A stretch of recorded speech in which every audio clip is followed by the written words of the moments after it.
we found there were a lot of people that wanted to achieve that Scandinavian look, which is where the colour wash has actually been inspired by, and they have diluted paints.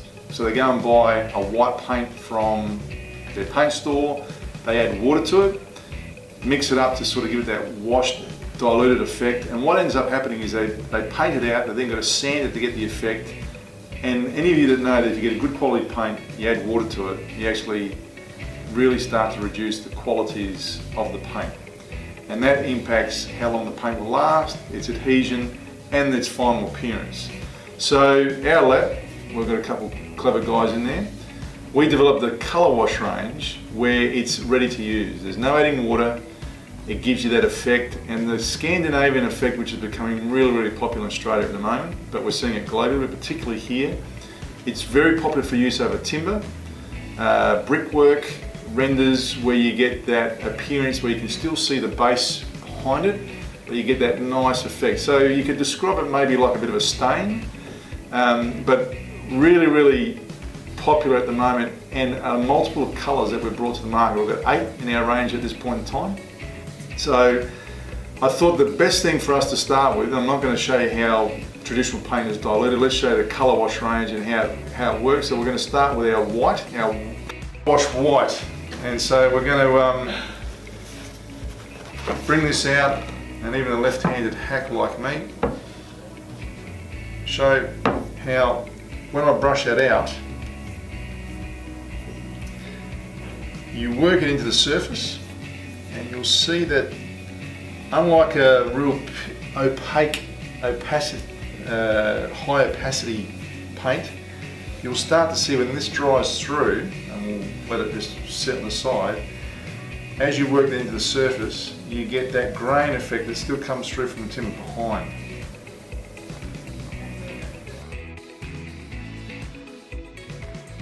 As this dries, I'll start to see that grain effect through there. This paint actually is quite cost effective because one coat might do the job for you. However, I could put a second coat on there depending on how much of that base I want to show through, it'll come. You'll see the way that it can give you a nice feel. You can see that grain of that timber coming through there like that. I've got to tell you, without sounding biased, these Monsta paints are really nice to work with. It's just the wood that just flows off the brush.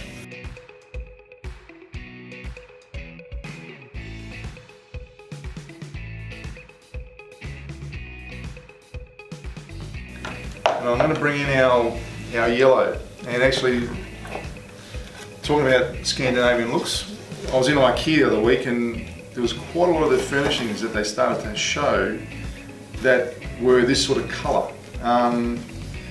Timber drawers, cupboards that go in kids' rooms, bedrooms, etc.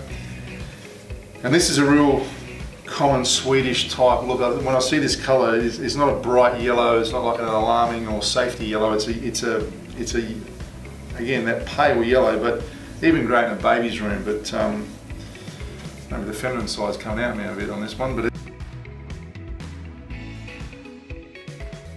our baby blue, and this is a real neat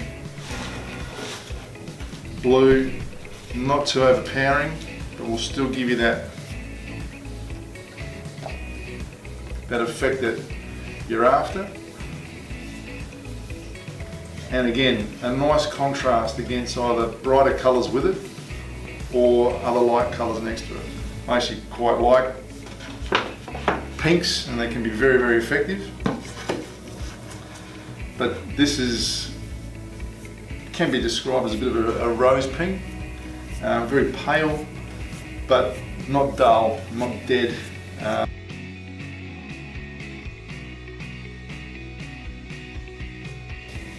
Our light grey.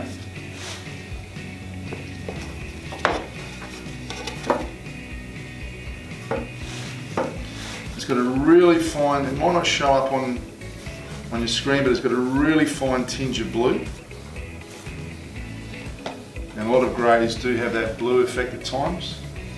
But this could be described sometimes like a concrete grey. This is our darker grey.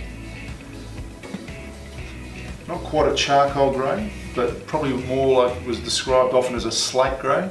So normally with painting we say the surface preparation is so important, and we do have our prep seal in our range where we prepare the surface, but you can't use a primer sealer undercoat when you're using a colour wash range because it'll just hide the surface. So really important that when you are about to paint with these sorts of colours, give the surface a very good clean. If it's a surface where you can even give it a light damp wipe down, really important. If it's new, if it's an older surface, ensure you've got no surface dust, you've done all your preparation, your repairs done first. What's actually very effective on brickwork, if you've got repairs doing it, you're doing repairs on renders or brick, you don't really have to make it look so pretty and finished over, because that actually comes through as one of the effects, like a grain, when you're putting these colour washes over the top.